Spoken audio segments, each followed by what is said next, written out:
음악에는 세상을 바꾸는 힘이 있으며 음악과 함께하는 삶에 절망이란 없다는 사실을 생생하게 증명해주고 있습니다. 지휘자 금남새.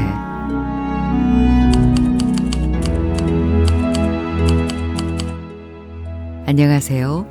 마루 소리책방의 마루입니다. 클래식 음악을 잘 모르는 사람일지라도 몇몇 음악은 너무나 친숙하고 우리의 삶에 깊숙이 스며들어 있죠. 그렇다면 이렇게 모두가 알 만큼의 명곡을 남긴 음악가들, 베토벤, 슈베르트, 모차르트, 쇼팽 등등등. 이 뛰어난 음악가들의 삶은 어땠을까요? 뛰어난 곡을 쓴 사람답게 부유하고 명성을 떨치며 살았을까요? 쇼팽은 사랑과 건강을 모두 잃고 시리에 빠졌고, 비발디는 평생 모은 재산을 한꺼번에 날리고 객지에서 쓸쓸히 숨을 거두었다고 합니다. 차이코프스키는 평생 우울증과 신경쇠약을 안고 살았죠.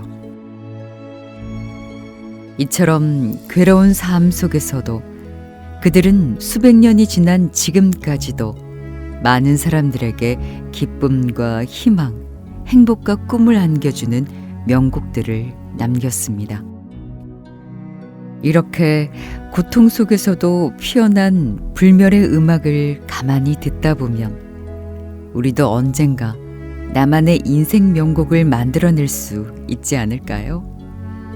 인생은 전반전이 아니라 후반전에 결정된다고. 그러니까 지금부터 나만의 음악을 만들어 보자 라고 이 책은 말하고 있습니다. 클래식 음악가들의 삶을 담담하게 서술하며 치열하게 인생을 살아온 대한민국 50대들의 인생을 함께 조명하는 책 50에 듣는 클래식을 들려드리겠습니다.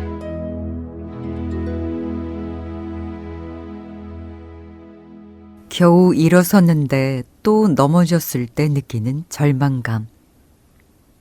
자유와 환희는 결코 거저 얻어지지 않는다.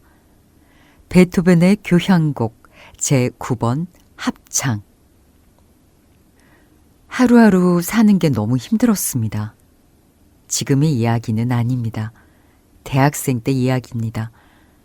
학교에 가면 매일 취업 보도실을 서성거렸습니다. 괜찮은 아르바이트 자리가 났나 살피기 위해서였죠. 신통한 게 없으면 아무 거라도 해야만 했습니다. 돈을 벌어야 학교를 계속 다닐 수 있었으니까요. 낮에는 청량리역 사거리 건널목에서 깃발을 들고 교통 안내하는 아르바이트를 했고, 밤에는 경찰서에 가서 야간에 거리를 순찰하는 아르바이트를 했습니다. 한꺼번에 두 가지를 다 했으면 좋았겠지만 한 학생에게 특혜를 몰아주지 않았기에 한 학기에 한 가지만 할 수 있었습니다. 한 학기에 하나라도 할 수 있게 된다면 운 좋은 학기였습니다. 어느 해 여름방학이었습니다. 몹시 더운 날이었죠. 여느 때처럼 청량리역 사거리 건널목에서 신호등에 맞춰 깃발을 들었다 내렸다 하면서 보행자들을 안전하게 인도하고 있었습니다. 누군가 제 등을 툭 쳤습니다. 돌아보니 같은 과 친구였습니다. 옆에선 낯선 여학생이 수줍은 표정으로 인사를 건넸습니다. 극장에서 영화를 보고 나오는 중이라고 했습니다. 사거리 옆에 오래된 극장이 있었습니다. 녀석은 수고하라는 말을 남긴 채 여학생의 손을 잡고 건널목을 건너갔습니다. 짧은 순간이었습니다. 친구는 대수롭지 않은 조로 생각했을지 모르지만 전 그렇지 않았습니다. 하늘을 올려다보는 제 눈가에 눈물이 핑 맺혔습니다.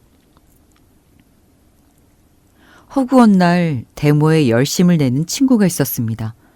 얼굴은 신념에 불타올랐고 입만 열면 과격한 단어들이 쏟아졌습니다. 저는 그 친구의 말보다 그가 사준 구내식당 밥 한 끼에 더 감격했습니다. 네가 참 부럽다. 속으로 생각했습니다. 한 학기 한 학기 견디는 게 버거웠습니다. 결국 군대에 갔습니다. 몸은 괴로웠으나 무엇을 먹을까, 무엇을 마실까, 무엇을 입을까 하고 걱정할 필요가 없었죠. 생전 들어본 적 없는 상욕을 듣고 이유도 없이 모진매를 맞았지만 마음은 참 편안했습니다. 잠자리에서 생각했습니다. 왜 나만 이렇게 힘든 걸까? 그때 친구 집에서 들었던 베토벤이 생각났습니다. 그에 비하면 전 정말 약과였습니다. 무언가를 추구하거나 목표를 달성하고자 상당히 노력했음에도 불구하고 그것을 이루지 못했을 때 우리는 종종 좌절에 빠집니다. 좌절이란 마음이나 기운이 확 꺾이는 것을 말합니다. 좌절의 원인은 물리적 장애, 사회 경제적 요인, 신체적 요인, 심리적 결함 등 여러 가지입니다. 이에 대한 반응으로는 공격, 고착, 퇴행, 우울 등이 있습니다. 인생이 마음먹은 대로 되지 않을 때, 야심차게 준비한 일이 순식간에 엉망이 되었을 때, 가능할 듯 하다가도 원하던 것이 끝끝내 손에 잡히지 않을 때, 우리는 쉽사리 좌절을 경험하고 낙담에 빠집니다. 이와 비슷한 개념으로 절망이 있습니다. 절망은 미래에 대한 희망을 상실한 정신적 상태를 의미합니다. 절망에 빠지면 살아갈 의욕을 잃어버린 채 정신이 혼미해지고 삭막해집니다. 전후 좌우를 아무리 둘러봐도 한 줄기 빛을 발견할 수 없는 순간입니다. 19세기 덴마크 철학자 키에르 케로그는 이를 죽음에 이르는 병이라고 불렀습니다. 그에 따르면 인간에게 가장 무서운 일은 죽음이지만 이보다 더 두려운 것은 스스로 생애 지구한 목표를 잃는 것입니다. 그에게 절망이란 인간을 인간답게 만드는 인격을 상실한 상태를 가리키죠. 좌절과 절망에 처했을 때 음악 한 곡이 우리에게 위로가 될 수 있을까요? 낙담과 시리에 빠진 사람들, 마음의 갈피를 잡을 수 없는 사람들에게 힘을 줄 수 있는 곡이 있을까요? 있습니다. 베토벤입니다. 베토벤은 인생에서 한 인간이 겪을 수 있는 온갖 고난을 두루 경험한 인물입니다. 그렇지만 그는 좌절하거나 절망하지 않았습니다. 고통스럽지만 자신 앞에 닥친 시련을 당당하게 마주했고 있는 그대로 받아들였습니다. 그가 만약 좌절과 절망에 빠져 죽음에 이르는 병에 이르렀다면 어떻게 되었을까요? 우리는 불멸의 음악을 대는 환희를 모른 채 덤덤하게 살아가야 했을 겁니다. 여전히 우울하고 울적한 기분으로 말이죠. 매년 연말이면 세계 곳곳에서 베토벤의 교향곡 제9번이 연주됩니다. 한 해를 돌아보고 새해를 소망 속에 맞이하기에 이보다 더 좋은 곡이 없기 때문이죠. 베를린 필하모닉 오케스트라 지휘자였던 카라얀의 말처럼 그의 교향곡은 매일매일 젊어지는 까닭에 아무리 듣고 또 들어도 언제나 새로운 전율을 느끼게 합니다. 모든 인류는 하나라는 이 아름다운 사랑과 평화의 메시지 속에 사람들은 저마다 꿈과 희망을 품습니다. 베토벤은 오랜 세월에 걸쳐 만들어진 이 마지막 교향곡의 대미를 사람의 목소리로 완성함으로써 음악을 통해 인류의 구원에까지 다가갔습니다. 형언할 수 없는 고통의 심연 속에서 예술의 극치가 탄생한 것입니다. 2020년은 베토벤 탄생 250주년이 되는 해였습니다. 전 세계에 내노라 하는 음악가와 오케스트라들이 베토벤의 곡을 연주하기 위해 대대적인 준비를 했죠. 그러나 계획은 대부분 취소되었습니다. 코로나 때문입니다. 코로나만 아니었더라면 2020년 클래식 음악계는 베토벤으로 뜨겁게 달궈졌을 겁니다. 대신 관련 서적과 음반 등이 대거 출시되고 팔려나갔습니다.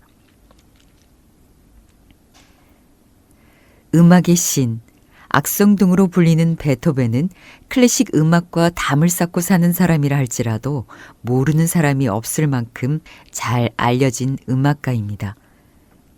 그가 남긴 명곡은 손에 꼽기 버거울 만큼 많습니다. 그 중에 딱 한 곡만 감상해야 한다면 저는 주저없이 제9번 교향곡을 고를 겁니다. 이 곡이야말로 베토벤의 삶과 음악이 고스란히 녹아있기 때문이죠. 제1악장은 고요 속에 시작됩니다. 이전 교향곡들과 잠옷 분위기가 다르죠. 나지막이 들려오는 작은 손짓 같은 음은 호른입니다. 귀에서 가슴으로 전해지는 은근한 느낌은 바야흐로 미지의 세계로 들어가는 듯한 황홀감과 신비로움입니다. 지상을 떠난 비행물체는 거대한 구름을 헤치고 어딘가를 날고 또 날아 알 수 없는 어느 행성에 도착합니다. 안도감에 마음이 평온해집니다. 베토벤은 음악을 지구에서 우주로, 지상에서 천상으로 옮겨 놓았습니다. 두 번째와 세 번째 악장은 뜨거운 열정과 해학, 그리고 감미로운 사랑과 평화가 가득합니다. 새처럼 먼지처럼 하늘을 날던 나는 어느 틈엔가 가뿐히 땅에 내려와 있네요. 인생에는 허다한 웅덩이와 가시덤불이 놓여 있습니다. 내 뜻이나 의지와는 무관하죠. 때로는 폭우도 내리고 눈보라도 칩니다. 하지만 가끔은 햇살도 비치고 바람도 불죠. 이에 자족하고 행복을 느끼며 사는 게 인생입니다. 내게 주어진 사랑과 내 앞에 놓인 평화가 바로 내 삶인 거죠. 제9번 교향곡이 베토벤 음악의 하이라이트이며 교향곡의 완성이라고 한다면 제4악장은 제9번 교향곡의 하이라이트이며 완성입니다. 4악장에서는 마침내 지구와 우주, 지상과 천상이 하나가 됩니다. 인생의 고통과 기쁨, 고난과 환희가 한꺼번에 녹아듭니다. 첼로에서 바이올린을 거쳐 인간의 음성을 통해 완결되는 거대한 멜로디는 반복에 반복을 거듭해도 마법처럼 매번 새롭게 들립니다. 그 하모니는 안주하는 하모니가 아니라 끝없이 도전하며 질주하는 하모니입니다. 교향곡의 기악과 성악이 합쳐짐으로써 음악의 마침표가 찍힌 듯합니다. 베토벤은 독일 시인 프리드리히 실러가 1785년에 쓴 환희의 송가에 곡을 붙여 성악가들이 합창하게 했습니다. 이런 탄생 배경으로 이 교향곡은 합창이라는 부제를 달게 되었습니다.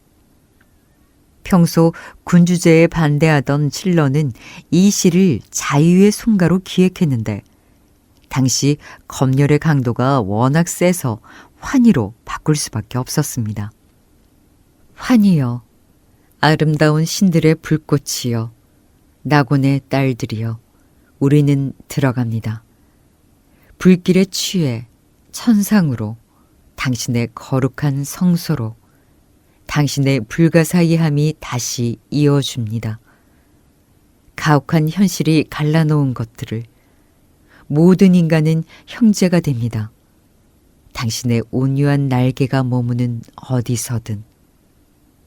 느로 이어지는 장엄한 노래는 인류의 영원한 단결과 우애를 찬양하는 내용을 담고 있어 세계 모든 국가와 민족에게 평화의 상징으로 통하죠. 무엇보다 사악장에 등장하는 합창은 미국의 시인이자 목사였던 헨리 반 다이크가 작사한 가사에 덧입혀져 찬송가로 불림으로써 크리스천들에게 더없이 친숙한 노래가 되었습니다. 1824년 5월 7일 오스트리아 빈의 케른트너 토르 극장에서 제9번 교향곡이 초연되었을 때 작곡자인 베토벤은 이 위대하고 찬란한 음악을 듣지 못했습니다. 출타 중이어서가 아닙니다. 현장에 있었으나 들을 수 없었습니다. 이미 청력을 상실한 상태였기 때문이죠. 자신이 만든 음악을 들을 수 없는 비운의 작곡가.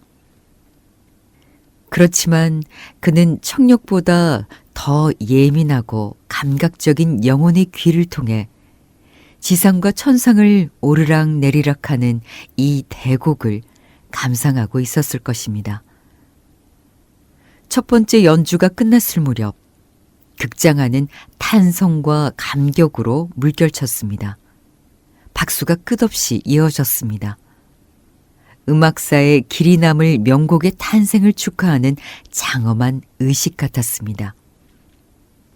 무대 위의 지휘자가 베토벤을 돌아보았습니다.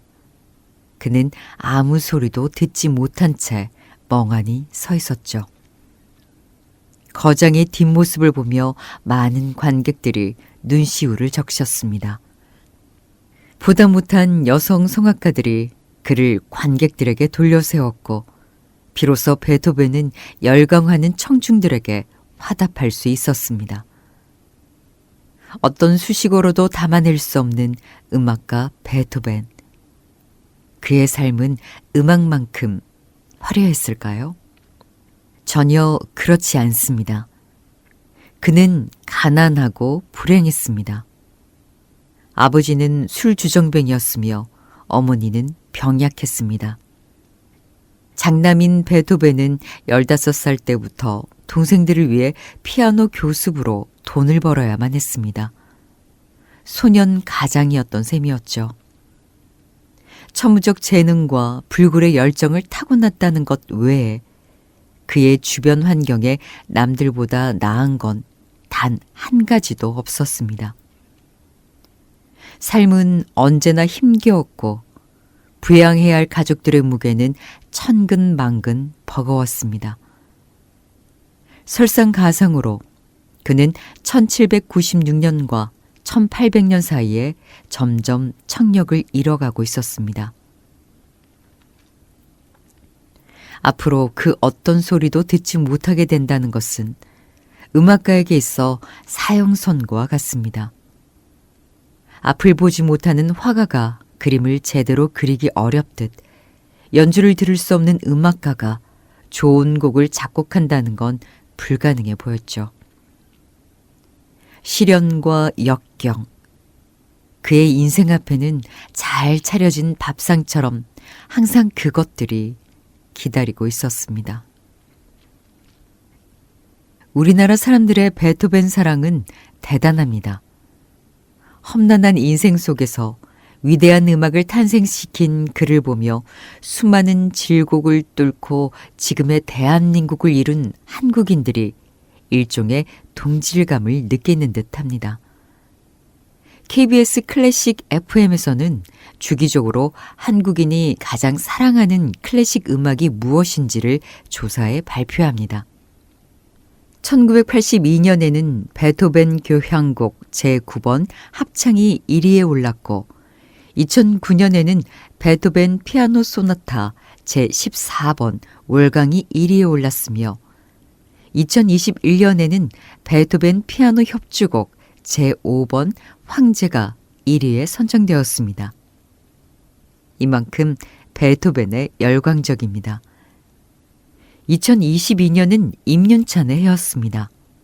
미국 대통령 취임식이 열리는 해에 맞춰 4년 단위로 개최되는 반 클라이번 국제 피아노 콩쿠르에서 우승했기 때문입니다. 그는 이 대회 60년 역사상 최연소인 18세의 나이로 우승자가 되었습니다.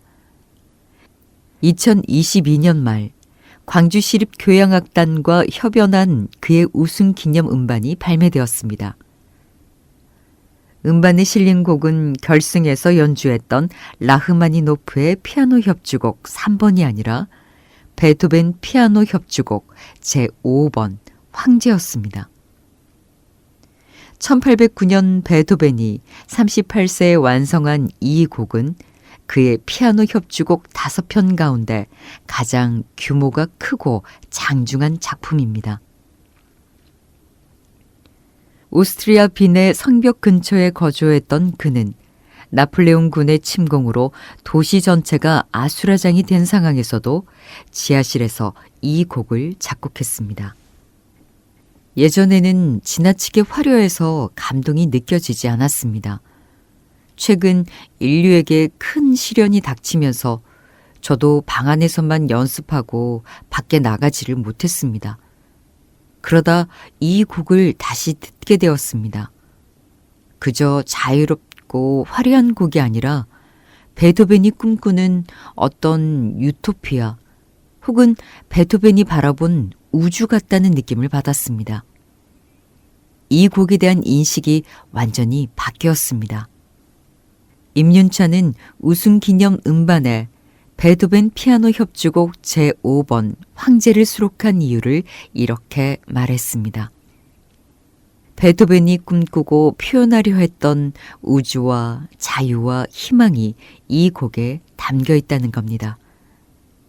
어린 나이에 베토벤을 어떻게 저렇게 이해할 수 있나 탄복하지 않을 수 없었습니다. 광주시립교향악단을 지휘했던 구자범은 2020년 KBS TV에 출연해 이런 말을 했습니다. 저는 베토벤 9번 교향곡을 지휘하고 싶어서 지휘자가 됐어요. 그런데 제가 한국에 들어온 이후로 단 한 번도 이 곡은커녕 베토벤의 모든 곡을 하나도 지휘해 본 적이 없어요. 감히 함부로 할 수 없을 만큼 경외심이 크고 그를 너무 존경하기 때문입니다. 그는 언젠가 베토벤 교향곡 제9번을 지휘하게 된다면 사악정의 독일어 가사를 한국어로 번역해서 부르게 하고 싶다고 했습니다. 베토벤을 진정으로 이해하려면 베토벤이 원했던 것처럼 음악에 담긴 본래 의미에 공감할 수 있어야 한다는 겁니다. 계급과 신분과 세대와 성별을 뛰어넘는 자유와 환희는 결코 거저 얻어지지 않습니다. 끝없는 투쟁과 행진을 통해 얻어지는 것이죠. 넘어지면 일어서고 조금 가다 넘어지면 또 일어서기를 반복해야 합니다. 포기한다면 어떤 자유도 환희도 주어지지 않습니다. 임윤찬과 구자범이 베토벤에게서 발견한 건 아마도 이것일 겁니다. 그가 음악에 담아놓은 우주는 그만큼 광활하고 찬란했습니다. 2023년 5월 7일 오후 5시 연주회가 시작되기 전 예술의 전당 콘서트홀 주변은 싱그러우면서도 약간 달뜬 분위기였습니다. 이 묘한 설렘의 정체는 뭘까? 잠시 생각했습니다. 2020년 텔레비전에서 했던 구자범의 말이 떠오르더군요. 그의 무대 복귀를 누구보다 바라면서도 과연 그런 날이 올까 싶었습니다. 그런데 이렇게 빨리 그날이 올 줄은 정말로 몰랐습니다. 우리말로 부르는 최초의 베토벤 교향곡 제9번 연주회. 이날 공연에 붙은 수식어였습니다. 매년 셈이 치면 어김없이 연주되는 이 곡의 연주회에 언론과 관객이 이토록 많은 관심을 보이는 건 특이한 일이었습니다. 대규모 합창단의 수, 오케스트라의 편성, 긴 침묵을 깨고 등장한 지휘자, 무엇보다 우리말로 부르게 될 사악장 연주에 사람들 관심이 집중되었습니다. 1악장부터 3악장까지의 연주가 하룻밤 꿈처럼 지나간 후 마침내 4악장이 들려왔습니다. 오 벗들이여, 이 소리가 아니요. 좀 더 즐겁고 환희에 찬 노래를 부르지 않겠는가. 그 전까지는 베이스 독창자의 독일어 가사를 들으며 스크린에 뜬 자막을 읽어야 했습니다. 그러나 이날은 그렇지 않았죠. 한국인 독창자가 또렷또렷한 우리말로 이렇게 불렀습니다. 오 벗이여, 이런 소린 그만. 이제 우리 참 목소리를 내보세. 더 자유롭게. 게다가 한쪽 귀퉁이가 아닌 정면에 등장한 스크린에는 상세한 해설까지 곁들여졌습니다. 시인 베토벤, 거짓된 삶에 진저리 치며. 이 대목은 프리드리히 실러의 시가 아니라 베토벤이 쓴 가사로 거짓이 난무하는 삶에 진저리 치는 심정으로 썼다는 설명입니다. 참 목소리는 베토벤이 꿈꾸는 자유로운 세상이었죠. 자유, 삶의 참 빛이여, 하늘 고운님이여, 우리 가슴 불에 취해 그 빛 따르나이다. 부드러운 그대 품에 억센 사슬 깨어져 모든 사람 형제되는 큰 뜻 이루어지이다. 참된 벗을 맺어낸 자, 이제 여기 서리니 사랑할 줄 아는 자면 모두 함께할지라. 나의 어른 내 것이요, 말할 자는 나무라. 이마저도 못하는 자 흐느끼며 떠나라. 무사람들 자유 찾아 장밋빛을 따르나 무릇 자유 향한 길은 핏빛임을 아노라. 받은 것은 술과 사랑, 죽음 견딜 벗 하나, 헛된 욕망 다 버리고 인간답게 서리라. 독창, 중창, 합창으로 이 같은 연주가 홀을 가득 채울 때 전율이 느껴졌습니다. 베토벤 교향곡 제9번을 셀 수 없이 들었지만 이런 느낌은 처음이었죠. 그 전까지는 기악과 성악의 아름다운 조화로만 들렸다면 이번에는 구체적인 의미와 가치로 들린 것입니다. 단순한 소리의 울림이 아니라 마음의 비수처럼 꽂히는 강렬한 메시지로 다가왔습니다. 충격이었습니다. 구자범은 베토벤이 사악장 노랫말로 부분 인용한 프리드리히 실러의 환희의 송가가 사실은 자유의 송가라는 전제하에 기존 시를 완전히 다시 번역했습니다. 시인이 말하고자 한 자유는 거지가 왕의 형제가 되는, 즉 신분과 계급의 차이가 없는, 누구나 숨쉬듯 자유를 누리는, 평등과 형제애를 포함하는 총체적인 혁명 정신으로서의 자유라고 해석했습니다. 젊은 시절 이 시에 크게 감동한 베토벤은 오랜 세월 가슴에 품모았던 자신의 구상을 인생 말년에 조심스럽게 펼쳐 보였죠. 나폴레옹 실각 이후 유럽 사회가 혁명 전으로 돌아가려는 움직임이 있었기에 인류 보편 정신으로서의 자유를 지켜내려는 심정으로 쓴 곡이라는 겁니다. 프리드리히 실러는 1759년에 태어나 1805년 46살 때 세상을 떠났습니다. 뿌리 깊은 전제 군주제 아래서 종교의 자유는 물론 문학의 자유도 허용되지 않던 시절이었죠. 그런데도 그는 격렬한 사회 비판과 자유에 대한 동경, 폭정에 대한 분노와 공화주의에 대한 갈망, 계급을 초월한 순애보 등을 작품 안에 직간접적으로 녹여냈습니다. 절친했던 괴테가 기존 질서와 조화를 중시함으로써 83살까지 온갖 영화를 누리며 살았던 것과는 대조적이죠. 연주가 끝났습니다.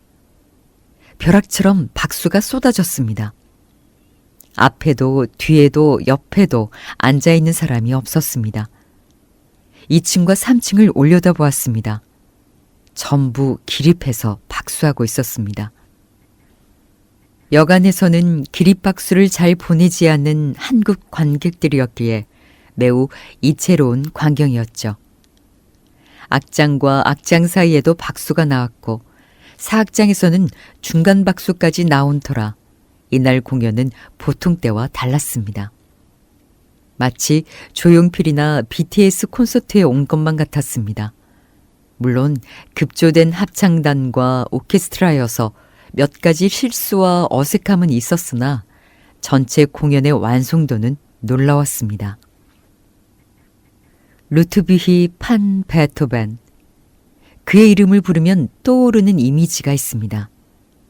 바이에른의 궁정화가로 초상화를 주로 그렸던 요제프 칼 슈틸러가 1820년에 그린 베토벤 초상화입니다. 미넨을 방문해 장엄 미사를 작곡하고 있던 베토벤을 화폭에 담았습니다. 수사자의 갈기처럼 거침없이 뻗어있는 백발의 베토벤이 뭔가를 뚫어지게 응시하고 있습니다. 듣지는 못하지만 모든 걸 알고 있다는 듯한 강렬한 눈빛입니다. 앙담은 입술에 발그레한 볼이 결연합니다. 흰 셔츠에 빨간색 스카프를 두른 채 검은색 재킷을 입고 있어 더 근엄해 보입니다. 오른손에 연필을 끼고 있고 왼손에 악보를 들고 있죠. 막 50대로 접어든 베토벤의 얼굴입니다. 지금은 50대가 젊은 나이지만 약 200년 전에는 말 그대로 노년이었습니다. 19세기 중반 인간의 평균 수명은 40대였습니다. 의학이 발달하지 않은 데다 먹을 게 풍족하지 않아 일찍 죽는 사람들이 많았습니다. 우리나라는 1950년대까지 평균 수명이 50세가 되지 않았습니다. 1960년대에 이르러서야 54세 정도로 올라갔죠. 그러니까 베토벤은 당시 평균 수명 이상인 57세까지 산 겁니다. 일찍 세상을 떠난 게 아니라는 거죠. 교향곡 제9번 합창을 작곡하기 몇 년 전 그의 얼굴에서 느껴지는 건 결코 멈출 수 없는 사람들을 향한 깊은 연민입니다. 어디서든 자유와 환희를 마음껏 누릴 수 있기를 바라는 간절한 마음입니다.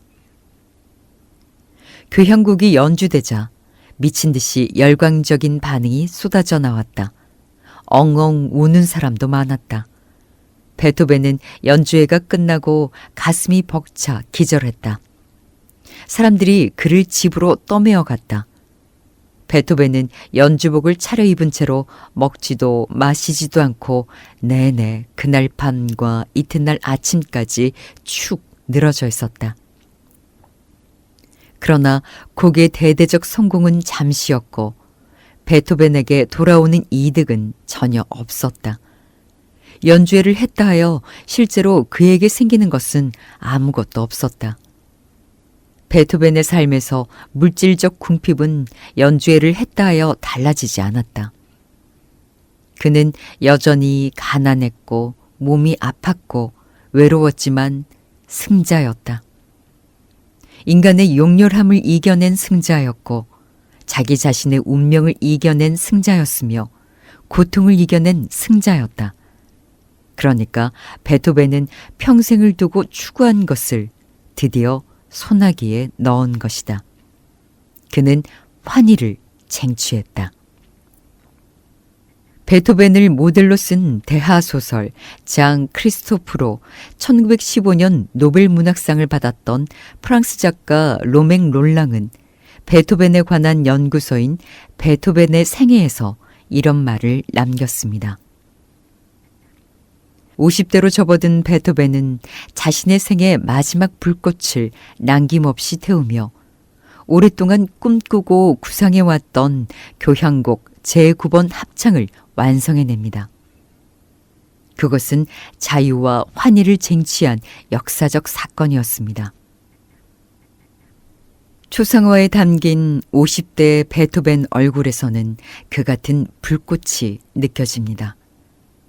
거울에 제 얼굴을 비춰보았습니다. 그리고 베토벤의 초상화와 비교해 보았습니다. 하얀 머리칼은 비슷한 듯 했지만 결기 혹은 투쟁심은 감히 비할 바가 아니었습니다. 50대에 걸맞은 얼굴은 어때야 할까요? 베토벤의 음악을 들으며 자신만의 얼굴을 발견하면 좋겠습니다. 저는 사람들이 이 곡을 더 많이 듣기를 원합니다. 지구촌이 큰 환란에 처해 있는 까닭입니다. 코로나로 많은 사람이 희생되었고 이동이 제한되었으며 경제가 곤두박질 쳤고 먹고 사는 일이 힘들어졌습니다. 엔데믹이 선언되었지만 아직 그 여파에서 완전히 벗어난 건 아닙니다. 지구온난화로 기상이변이 속출하고 곳곳에 화재와 홍수가 이어집니다. 러시아의 침공으로 우크라이나에서 무고한 사람들이 죽거나 다쳤으며 피비린내 나는 참사는 지금도 현재 진행형입니다. 돌아보면 주변이 온통 좌절의 요소요, 절망의 동기뿐인 것 같습니다. 그러나 우리는 좌절도 절망도 할 수 없습니다. 힘들다고 그냥 쓰러져 있어서는 안 됩니다. 시간이 멈추지 않는 한 우리 삶은 계속되어야 하기 때문이죠. 케르케로그의 말처럼 우리의 관심사는 그 자신이 그것을 위해 살고 그것을 위해 죽을 수도 있는 진실을 발견하고 그것을 자신의 것으로 만들어 생활하는 것입니다. 베토벤이 그랬던 것처럼 그의 삶은 좌절과 절망의 연속이었으나 그의 음악은 언제나 자유와 환희와 희망이었던 것처럼 말입니다. 마음과 정신이 온전히 열려 있을 때 다가오는 감정. 단 한 번의 위대한 사랑은 존재할까? 쇼팽의 전주곡 제15번 빗방울 전주곡. 고등학교 1학년 국어 시간에 글짓기를 했습니다. 10년 후에 내 모습을 상상해서 글로 쓰는 것이었습니다. 저는 10년 후면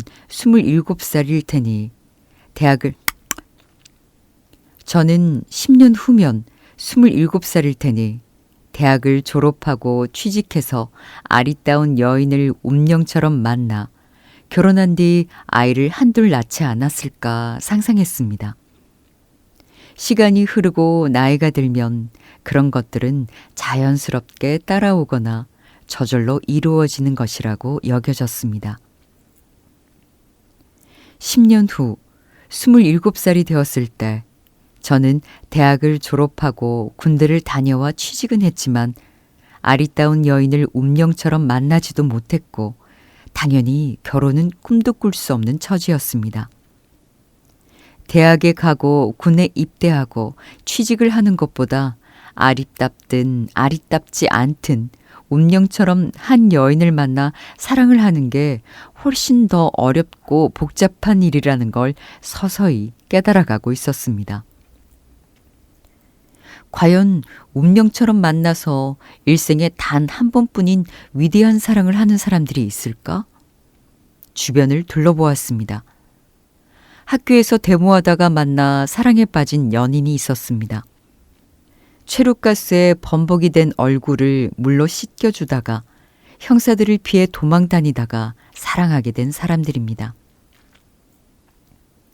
교회에서 성경 공부를 하거나 봉사 활동하다가 연인 사이로 발전한 사람들도 있었습니다. 친구 집에 놀러 갔다가 우연히 친구 여동생을 알게 되어 연애가 싹튼 사례도 있었습니다. 잡지 뒤에 실린 펜팔 코너에 나온 주소를 보고 편지를 보냈다가 오랜 서신 연애 끝에 진짜 연인이 된 사람도 있었고요.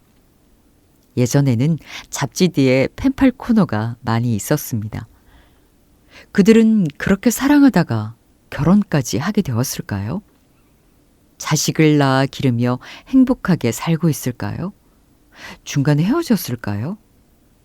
그들의 사랑이 운명적이었다고 할 수 있을까요? 운명적으로 만난 사랑은 다 행복할까요? 이들은 정말 일생에 한 번뿐인 위대한 사랑을 했을까요? 알 수 없는 일이었습니다. 그로부터 10년이 더 지나 37살이 되었는데도 저는 여전히 혼자였습니다. 운명적인 사랑은 포기한 지 오래였습니다. 나를 사랑해주고 내가 사랑할 수 있는 사람이면 좋겠습니다. 그즈음 생겨나기 시작한 결혼정보 회사에 가입했습니다. 커플 매니저라는 사람을 회사 근처 카페에서 만났습니다. 서류를 작성한 다음 제 사진을 찍었습니다. 회비 30-40만 원을 내면 나랑 어울릴 것 같은 사람을 10번 소개해주는 조건이었습니다. 1번, 2번, 3번, 10번을 다 만났지만 운명은 고사하고 어울리는 사람조차 만나지 못했습니다. 조금 지나 다른 결혼정보회사에 가입했습니다. 마찬가지였습니다. 비 오는 날도 만났고 눈 오는 날도 만났고 더운 날도 만났고 추운 날도 만났습니다. 2-3번 만난 사람도 있으나 더는 이어지지 않았습니다. 상대방이 제 마음에 들면 그쪽이 저를 탐탁하지 않아 했고 상대방이 제게 호의를 보이면 어쩐지 제 마음이 끌리지 않았습니다. 영화나 드라마를 보면 잘도 사랑에 빠지던데 저는 정말 아무리 노력해도 되질 않았습니다. 40살이 되었습니다. 20대 후반부터 하나둘 결혼하기 시작하더니 어느덧 미혼인 친구는 몇 남지 않은 상태였습니다. 결혼에 관심이 없는 친구나 아무리 봐도 결혼할 것 같지 않은 친구를 빼면 결혼하고 싶어서 적극적으로 노력하는데도 결혼하지 못한 사람은 저밖에 없는 것처럼 보였습니다. 사랑에 빠지는 일은 정말이지 너무 어려웠습니다. 그때였습니다. 40살이 되던 해 겨울, 친구의 소개로 한 여자를 만났습니다. 맞선과 미팅을 워낙 많이 했기에 또 한 번의 만남이려니 여기며 무심코 나갔다가 지금의 아내를 만났습니다. 첫눈에 마음을 빼앗겼습니다. 일생일대 마지막 기회라 여기고 밀어붙였습니다. 이 여인을 놓치면 50살 혹은 60살이 되도록 결혼하기 힘들 것 같다는 생각이 들었습니다. 사랑은 그렇게 지칠 대로 지친 제 마음에 불쑥 찾아들었습니다. 해보니 사랑은 참 달콤하고 짜릿하고 황홀했습니다. 1월 눈 올 때 만난 우리는 6월 비 올 때 결혼식을 올렸습니다. 그날 이후 저를 구해준 아내에게 지금껏 감사한 마음으로 살고 있습니다. 그런데 가끔 불쑥불쑥 다퉜을 때는 물론이고 불만 없이 행복한 순간에도 이런 질문이 떠오르곤 합니다. 우리의 사랑은 운명적이었을까? 우리는 일생에 단 한 번뿐인 위대한 사랑을 하는 중일까? 작든 크든 비에 관한 추억 하나쯤 없는 사람은 드물 겁니다. 같은 비라도 계절에 따라 뉘앙스가 제각각 다르죠. 봄비는 생동감이 넘칩니다. 슬픈 기운보다는 약동하는 기운이 더 느껴집니다. 여름철 장대비는 아주 거세고 무섭죠. 왕성한 생명력을 전달해 줍니다. 가을비는 을씨년스럽습니다. 왠지 모르게 스산하고 슬프죠. 우산을 쓴 채 가을 빗속을 거니는 연인들의 뒷모습에서는 낭만도 엿보이지만 진한 쓸쓸함도 배어나옵니다. 겨울비는 외롭습니다. 아무리 두꺼운 외투를 걸쳤어도 겨울비 맞으며 걸어가는 사람은 춥고 고독해 보이죠. 추억의 빛깔이 잿빛이든 장밋빛이든 비 오는 날이면 저마다의 추억이 절로 소환됩니다. 건반 위의 시인으로 불리는 쇼팽은 빗방울 전주곡이라는 명곡을 남겼습니다. 비 오는 날이면 조건 반사적으로 귓가에 재생되는 음악이죠. 피아노를 위해 태어난 남자 쇼팽은 어떻게 이 곡을 쓰게 되었을까요? 곡에 등장하는 빗방울은 어떤 계절에 떨어지는 빗방울일까요? 시작은 경쾌하고 부드럽습니다. 막 사랑이 싹 트는 봄날 같죠. 온 천지에 새싹이 파릇파릇 돋아나고 병아리들이 천진난만하게 뛰어다닙니다. 그러다가 느닷없이 비가 내립니다. 후두득 후두득 봄비네요. 사랑은 그렇게 느닷없이 시작됩니다. 가슴이 뜁니다. 쿵, 쿵, 쿵. 봄날은 짧습니다. 약간 어둡기도 하고 장중하기도 한 음악이 이어지죠. 천둥까지 동반한 호우입니다. 대낮인데도 저녁처럼 어스름하네요. 인생에 한 번쯤은 폭풍우가 휘몰아치는 듯한 격정적 사랑의 시기가 오게 마련입니다. 쓰리고 아프지만 이래야만 사랑도 여뭅니다. 밤새 내리던 비가 그쳤습니다. 새벽이 밝았네요. 햇살이 비칩니다. 날은 맑은데 비가 떨어집니다. 가을비죠. 총 천연색 낙엽 위로 내려앉는 빗방울은 감미롭습니다. 인생이 아무리 힘들어도 사랑만이 살아갈 힘을 주죠. 다시 사랑해야죠. 열매가 익어가듯 사랑도 익어갑니다. 또 봄날입니다. 이슬비가 실루엣처럼 내리네요. 상큼합니다. 차디찬 겨울로 곤두박질 치지 않고 봄의 기운을 회복한 자신이 대견합니다. 사랑의 슬픔은 오직 사랑의 기쁨으로만 대체될 뿐이죠. 풋풋한 사랑을 꿈꿉니다. 빗방울의 긴 여운처럼 심장이 뜁니다. 콩, 콩, 콩. 전주곡이란 본격적으로 음악이 전개되기 전 도입부 역할을 하는 짧은 곡을 가리킵니다. 연주자가 연주에 앞서 악기의 음정은 잘 맞는지, 소리는 잘 나는지 점검해보고 손가락도 부드럽게 풀기 위해 악기 소리를 내보는 데서 유래했습니다. 대개 독주악기를 위한 작품이 많습니다. 그런데도 쇼팽의 빗방울 전주곡은 완전히 독립된 하나의 작품입니다. 연주 시간이 5분 남짓으로 매우 짧지만 사랑의 아련한 기쁨과 쓰라린 슬픔이 고스란히 녹아있는 의미심장한 곡이죠.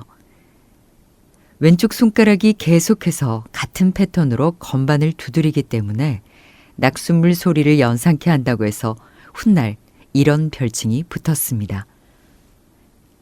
뚝뚝뚝 처마 밑으로 하염없이 떨어지는 빗방울 소리처럼 들리기도 하지만 똑똑똑 누군가 문 밖에 서서 비를 맞으며 제발 집 안으로 들여보내달라고 녹화하는 소리처럼 들리기도 합니다. 이 곡을 쓰던 1839년 쇼팽은 스페인의 유명 휴양지인 마요르카 섬에 머물고 있었습니다. 물론 혼자는 아니었죠.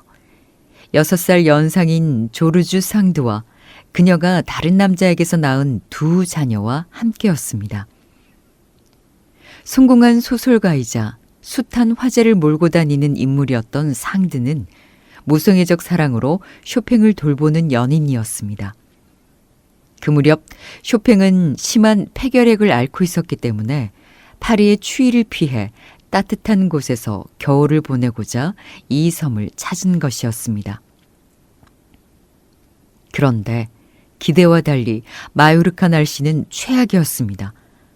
숙소도 마땅치가 않아 간신히 발데모사 수도원 근처에 있는 오두막집에서 지내게 되었는데 지독한 추위가 몰려오는 바람에 쇼팽의 건강이 더 나빠지고 있었죠. 쇼팽을 진단한 의사는 그가 곧 죽을 거라고 말했습니다.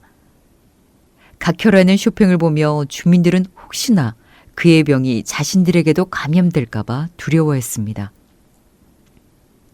설상가상으로 쇼팽과 상드가 결혼하지 않은 걸 알게 된 주민들은 그들을 곱지 않은 시선으로 쳐다봤죠. 애가 둘씩이나 딸린 연상의 유부녀와 젊은 남자가 바람이 나서 낯선 곳으로 도망한 게 아닌가 의심했습니다. 휴양을 온 게 아니라 유배를 온 듯 했습니다. 쇼팽에게 필요한 건 건강과 사랑, 그리고 자신의 분신과도 같은 피아노였습니다. 파리에서 마요르카로 향할 때 피아노를 가져가려 했으나 세관에 묶여 가져올 수 없었습니다. 어렵사리 피아노가 도착한 건 그들이 섬에 도착한 지 1달 이상 지난 뒤였죠. 자유분방하고 털털하며 거침없는 성격의 상드와 고지식하고 수줍음 많은 쇼팽은 사사건건 의견 충돌이 잦았습니다. 건강을 잃고 사랑에 지친 우울한 쇼팽에게 유일한 탈출구는 피아노뿐이었습니다. 그는 작곡에 몰두했습니다. 쇼팽이 작곡한 24개 전주곡 대부분은 마요르카에 머물 때 만들어졌습니다. 비 내리는 어느 날 쇼팽은 홀로 피아노 앞에 앉아 있었습니다. 상드가 2 아이를 데리고 외출한 것이죠. 쇼팽은 멍하니 자신을 들여다보았습니다. 허물어져 가는 육신, 지쳐버린 마음, 방황하는 영혼, 게다가 처량하게 쏟아져 내리는 겨울비. 그는 무의식적으로 피아노에 손을 가져갔습니다. 똑똑똑 빗방울 소리가 울려 퍼졌습니다. 그가 있는 방에도, 발데모사 수도원에도, 마요르카 섬에도 빗방울 소리가 가득했습니다. 하늘에서 떨어지는 건지 피아노 건반 위에서 떨어지는 건지 알 수 없었죠. 아무리 기다려도 상드와 아이들이 돌아오지 않는 사이 쇼팽의 전주곡 제15번은 완성되었습니다. 시인 귀형도는 사랑을 잃고 나는 쓰네라고 노래했지만 쇼팽은 건강도 사랑도 다 잃은 뒤에야 비로소 자신의 음악을 찾았습니다. 배덕자, 좁은 문, 전원교향곡 등의 작품을 남기며 1947년 노벨 문학상을 수상한 프랑스 작가이자 비평가인 앙드레 지드는 20세기 문학의 진전에 지대한 공헌을 한 인물로 평가받습니다. 그는 대단한 실력을 갖춘 아마추어 피아니스트이기도 했습니다. 제자들에게 피아노를 가르치는 것은 물론 많은 사람들 앞에서 대가들의 작품을 연주할 정도였습니다. 그는 거의 매일 피아노를 연습했죠. 바흐, 모차르트, 베토벤, 리스트도 연주했지만 그가 가장 사랑한 작곡가는 쇼팽이었습니다. 그는 가히 추종자라고 부를 수 있을 만큼 쇼팽을 열광적으로 좋아했습니다. 그는 쇼팽이 세상을 떠난 지 20년 후에 태어났습니다. 만약 그가 쇼팽과 동시대에 살았더라면 쇼팽의 문화생이 되었을지도 모르겠습니다. 그는 쇼팽의 음악을 음악 중에 가장 순수한 음악이라고 표현했습니다.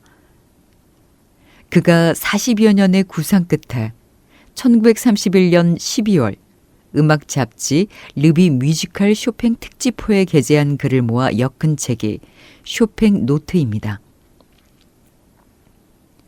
앙드레 지드는 이 책에서 자칫 가녀리고 감상적인 음악으로 오해받기 쉬운 쇼팽의 음악이 얼마나 높은 가치를 담고 있으며 그 안에서 게르만적 정신과 구별되는 프랑스적 정신이 어떻게 찬란하게 드러나고 있는지를 특유의 문제로 예리하게 짚어내고 있습니다. 쇼팽의 연주는 피아노 소리가 낼 수 있는 울림의 100%에 못 미치는 것처럼 보였다.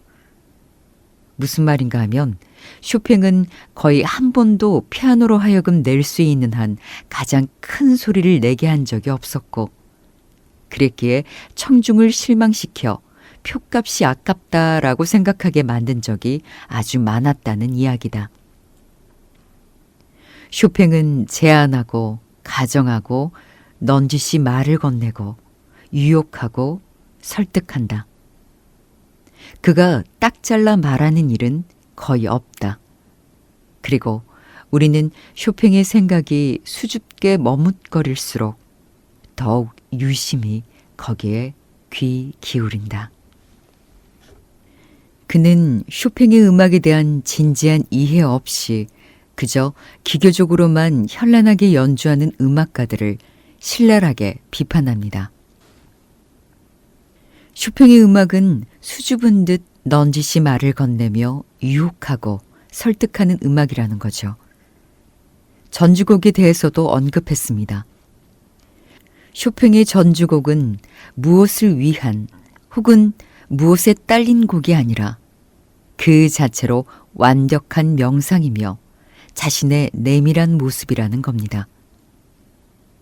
쇼팽이 짤막짤막한 전주곡 하나하나에다 자기 마음대로 붙인 제목들을 나는 잘 이해하지 못하겠다. 무엇에 대한 전주곡인가? 바흐의 전주곡은 한 곡 한 곡마다 바로 뒤에 짝을 이루는 푸가가 따라온다. 그래서 전주곡은 푸가와 한 쌍을 이룬다. 그러나 쇼팽의 전주곡 중 어떤 곡 뒤에 같은 조의 다른 곡이 따라온다는 것은 그리 잘 상상이 안 된다. 아무리 뒤따르는 곡이 같은 작곡가 쇼팽의 곡이고 그 모든 쇼팽 전주곡들이 쭉 이어 연주된다 해도 말이다. 전주곡 하나하나는 제가끔 명상에 대한 전주다. 이 전주곡들은 전혀 손색 없는 연주회용 전주곡들이다. 쇼팽은 다른 어느 곡에서도 이처럼 자신의 내밀한 모습을 드러내지 않는다. 전주곡 한 곡 한 곡 아니면 거의 모두는 특별한 분위기를 자아내며 감상적 배경을 마련하고 그러다가 새가 사뿐히 내려앉듯이 쓰러진다. 모든 것이 소리를 죽인다. 프레데리크 프랑스와 쇼팽. 그는 1810년 3월 1일 폴란드 바르샤바 근교의 젤라조바 볼라에서 태어났습니다. 아버지 니콜라스는 폴란드에 귀화한 프랑스인으로 프랑스어 교사였으며 어머니는 폴란드의 명문 귀족 출신인 유스티나 크지노프스카였습니다. 음악적 재능이 남달랐던 쇼팽은 8살 때 바르샤바에서 최초의 공개 연주회를 가질 정도로 두각을 나타냈죠. 16살이 되자 바르샤바 음악원에 입학해서 본격적인 음악 수업에 들어갔습니다. 감수성이 예민하던 그는 음악원에서 성악을 전공하던 여학생 콘스탄치아를 짝사랑하게 됩니다. 하지만 워낙 소심했기에 한 번도 사랑을 고백하지 못한 채 폴란드를 떠나게 되죠. 그는 생전에 2곡의 피아노 협주곡을 썼는데 제2번 2악장의 첫사랑의 기억과 그때를 아름답게 추억하는 느낌을 담아냈습니다. 콘스탄치아는 쇼팽이 자신을 사랑했었다는 사실을 전혀 몰랐다고 합니다. 결국 쇼팽이 죽고 난 뒤에야 그의 전기를 읽고 이 사실을 알게 되었죠. 20살이 되던 1830년 바르샤바에서 2번의 연주회를 성공적으로 마친 쇼팽은 빈으로 연주 여행을 떠났습니다. 바르샤바는 독립을 위한 민중 봉기가 일어나기 직전이었기에 쇼팽의 여행은 조국 폴란드와의 영원한 이별이 되고 말았습니다. 빈에 있을 때 폴란드에서 러시아의 대항해 혁명이 일어났다는 소식을 듣게 되었고 슈투르가르트에 도착했을 때 러시아군의 무자비한 진압으로 혁명이 실패로 끝났다는 소식을 듣게 되었습니다.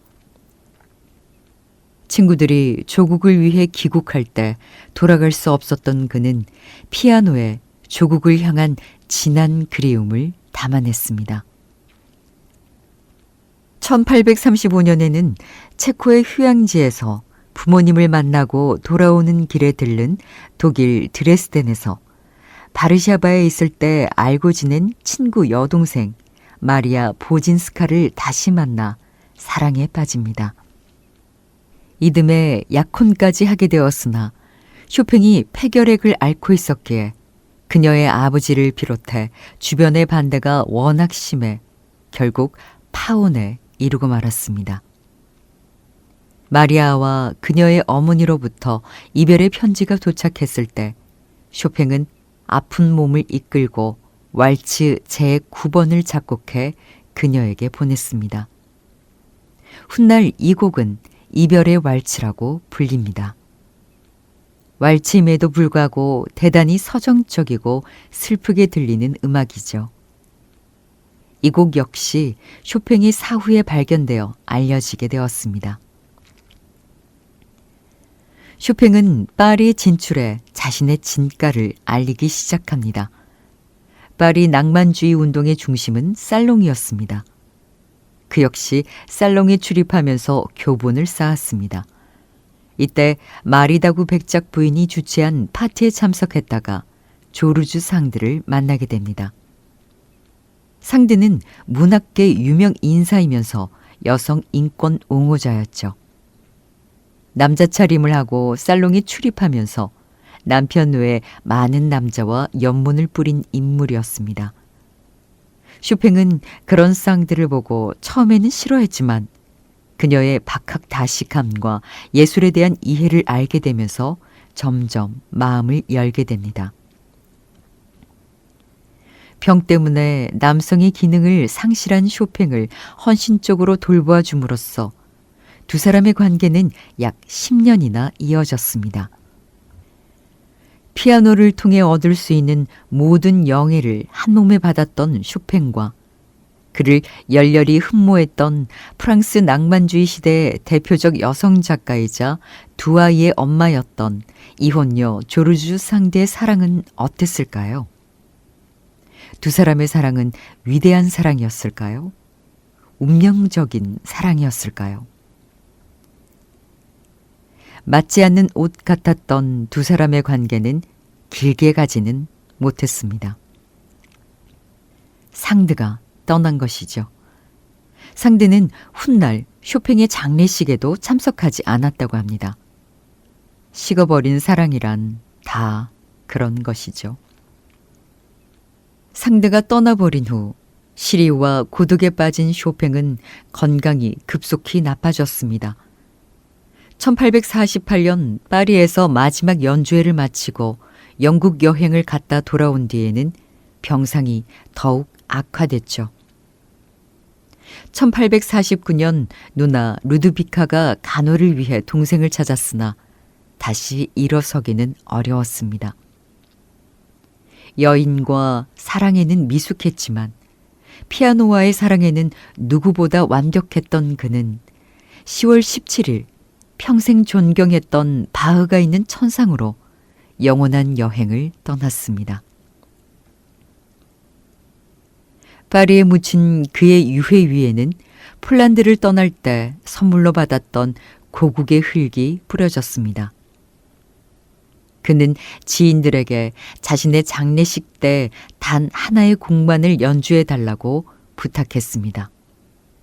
모차르트의 레퀴엠이었습니다. 쇼팽은 폴란드인들이 가장 존경하는 인물입니다. 파리의 페르 라세즈 공동묘지에 있는 그의 무덤에는 각종 향과 꽃이 끊이지 않고 언제나 눈물 짓는 여성들로 붐빕니다. 폴란드의 관문인 바르샤바 공항 이름 또한 바르샤바 쇼팽 국제공항입니다. 1927년에 그를 기념하기 위해 만들어진 쇼팽 국제 피아노 콩쿠르는 피아노 분야에서 최고의 위상을 가진 콩쿠르이죠. 쇼팽의 고향인 폴란드 바르샤바에서 5년에 한 번씩 열리는 이 콩쿠르는 다른 콩쿠르와 달리 오직 피아노 부문에서 쇼팽의 작품만으로 경연을 치릅니다. 콩쿠르를 통해 수많은 스타가 배출되었는데 한국인으로는 2005년 제15회 대회 때 임동민, 임동혁 형제가 2위 없는 공동 3위를 차지했으며 2015년 제17회 대회 때는 조성진이 1위를 차지한 바 있습니다. 이토록 어렵기만 한 사랑은 도대체 어떤 단계를 거쳐 진행되는 걸까요? 심리학, 철학, 인류학, 예술사를 전공한 뒤 독일 쾰른에서 심리 진단 및 상담소를 운영 중인 심리학자 페터 라우스터는 자신의 저서 사랑에 대하여에서 사랑을 5단계로 설명합니다. 첫 번째 단계는 주목입니다. 사랑은 우선 대상을 주목하게 되죠. 지극히 다양한 이유에서 우리는 마음에 드는 한 인간을 보게 됩니다. 감각의 자극을 통해 주의를 기울이게 되는 거죠. 감각은 세계가 우리에게로 뚫고 들어오는 문입니다. 모든 사랑의 원천은 감성입니다. 두 번째 단계는 환상입니다. 사랑에 빠졌을 때 우리는 현실 속에서 환상을 그릴 수 있습니다. 그러면 정신이 활발해지고 바쁘게 활동하기 시작하죠. 환상은 한번 자극받으면 자기 나름의 길을 갑니다. 환상은 현실로부터 등을 돌립니다. 결과는 환상의 나라 속 사랑입니다. 세 번째 단계는 자기 인식과 실현입니다. 상대방의 사랑은 언제나 내게 힘을 주고 내 존재의 의미를 보증해 줍니다. 상대방의 무관심이나 경멸은 나를 불안하게 하죠. 고독과 고립의 느낌을 줍니다. 그러나 사랑 속에서는 고립이 극복됩니다. 그리고 안정감을 느낍니다. 네 번째 단계는 최초의 그리고 유일한 위기입니다. 둘이 함께 있는데도 혼자 있을 때 자기 인식으로 되돌아간다는 것이 드러나게 되면 위기가 시작되죠. 우리는 그물로 나비 잡듯 사랑을 잡으려 합니다. 그러나 진정한 사랑은 사로잡히지도 않고 소유되지도 않습니다. 다섯 번째 단계는 해소 혹은 심화입니다. 사랑은 강요로 얻어지는 게 아니라 우리 속에 가두어 놓을 수도 없습니다. 사랑은 민감한 영혼의 반응이죠. 사랑은 오고 또 갑니다. 쌓이고 또 헐립니다. 불붙고 또 꺼집니다. 어떤 강압도 없는 영혼의 상태에서 사랑은 심화합니다. 오랜 세월 사랑이라는 현상을 밝히는 일에 매진해온 그는 사랑을 이렇게 정의합니다. 마음이 완전히 열려 있을 때, 모든 감각이 끼어 있을 때, 영혼이 느낄 태세가 되어 있을 때, 내가 나날이 새로움을 받아들일 수 있고 상처받을 수 있을 때, 오직 그럴 때만 사랑은 가능하다. 페터 라우스터는 사랑에 대한 우리의 막연한 인식에 날카로운 일침을 가합니다. 사람들은 서로를 위한 운명적인 사랑이 존재한다고 믿고 있을 뿐 아니라 무의식적으로 그런 만남을 추구하고 있다. 사랑은 어느 한순간 외부로부터 운명적으로 오는, 사랑의 실현을 위한 의지 없이 그대로 내맡겨지는 우연적인 사건이 아니다. 사랑은 늘 마음의 준비 자세와 결부되어 있다. 나 자신의 마음과 정신이 열려 있어야 한다. 상대방의 있는 그대로를 나 자신 안으로 받아들이고 사랑하겠다는 적극적인 의지와 용기가 있어야 한다. 이러한 마음의 준비 자세가 없으면 그 어떤 만남에서도 사랑은 이루어질 수가 없다. 그러한 만남은 결국 냉담한 관계로 끝나고 만다. 단 한 번의 위대한 사랑이란 이 세상에 존재하지 않는다. 감나무 밑에 누워 입을 벌리고 있으면 어디에선가 운명적인 사랑이 감 떨어지듯 내 입속으로 뚝 떨어지는 게 아닙니다. 어느 날 제비가 흥부에게 박씨를 물어다 주듯 보이지 않는 손에 의해 운명적인 사랑이 저절로 나에게 다가오는 게 아닙니다. 준비하고 노력한 결과 불현듯 사랑이 싹튼다면 그것이 바로 운명적인 사랑이고 단 한 번뿐인 위대한 사랑입니다. 인생에서 사랑을 빼면 과연 무엇이 남을까요? 끝이 어디든 한번 시위를 떠난 사랑의 화살은 어딘가에 꽂힐 때까지 날아가는 법입니다. 빗방울 전주곡을 들으며 미소가 머금어진다면 사랑에 빠진 것이고, 눈물이 난다면 시련의 아픔을 겪는 중일지도 모릅니다. 그렇더라도 겨울이 지나면 봄이 오듯 생채기가 아물면 다시 사랑할 시간이 올 겁니다. 거센 겨울비가 내리는 밤, 홀로 남겨진 쇼팽이 고독의 10년 속에서 위대한 음악을 만든 것처럼 말입니다. 언젠가 조성진이 연주하는 쇼팽의 빗방울 전주곡을 들으며 마요르카 거리를 걷고 싶습니다. 마침 비라도 내려 해변에 있는 카페에서 커피 한 잔 마실 수 있다면 더욱 좋겠지요. 지금까지 50에 듣는 클래식이었습니다. 함께해 주신 여러분들께 감사드립니다.